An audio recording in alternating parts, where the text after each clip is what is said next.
নারায়ণগঞ্জের রূপগঞ্জ উপজেলার পূর্বাচল উপশহরে পুলিশের তল্লাশি চৌকিতে প্রাইভেট কারের ধাক্কায় মোটরসাইকেল আরোহী এক বুয়েট শিক্ষার্থী নিহত হয়েছেন। গুরুতর আহত হয়েছেন ওই বিশ্ববিদ্যালয়ের আরও 2 শিক্ষার্থী। ঘটনার সঙ্গে জড়িত 3 জনকে গ্রেপ্তার করেছে পুলিশ। অমিত সাহা, মেহেদী হাসান আর মাসুদ শুক্রবার রাতে রূপগঞ্জের পূর্বাচলে মোটরসাইকেল নিয়ে ঘুরতে বের হন বুয়েটের এই 3 শিক্ষার্থী। রাত 3:30টার দিকে নীলা মার্কেট এলাকায় পুলিশের তল্লাশির মুখে পড়েন তারা। হঠাৎ মেরুন রঙের একটি প্রাইভেট কার ধাক্কা দেয় চেকপোস্টে দাঁড়িয়ে থাকা 3 জনকে। ঘটনাস্থলেই মারা যান মাসুদ। গুরুতর আহত হন বাকি 2 জন। পুলিশ জানায়, প্রাইভেট কারটি চালাচ্ছিলেন সাবেক সেনা কর্মকর্তা ব্রিগেডিয়ার জেনারেল আবদুল্লাহ আল মামুনের ছেলে মুবিন আল মামুন। সঙ্গে ছিলেন তার বন্ধু মিরাজুল করিম ও আসিফ চৌধুরী। প্রাইভেট কারটি জব্দ করে নিহত মাসুদের বাবার দেয়া মামলায় গ্রেফতার করা হয়েছে 3 জনকে।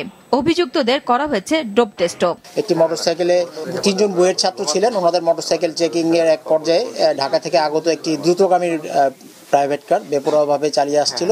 এই গাড়িটি অত্যন্ত দ্রুত গতিতে এই মোটরসাইকেলটিকে সজোরে আঘাত করার ফলে ঘটনাস্থলেই বুয়েটের একজন মেধাবী ছাত্র, ওর নাম হচ্ছে মুহতাসিম মাসুদ, সিইসি ডিপার্টমেন্টের 21 ব্যাচের, ও ঘটনাস্থলেই মারা যায়। এমন মর্মান্তিক ঘটনায় দায়ীদের সর্বোচ্চ শাস্তির দাবিতে বিক্ষোভ করেছে তার সহপাঠী সহ বুয়েটের শিক্ষার্থীরা।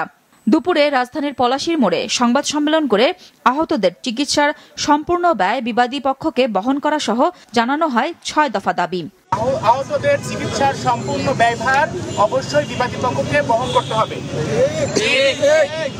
নিহত মাসুদের পরিবারকে যথোপযুক্ত ক্ষতিপূরণ প্রদান করতে বিবাদী পক্ষকে বাধ্য করতে হবে। সড়কে যেন আর কারো প্রাণ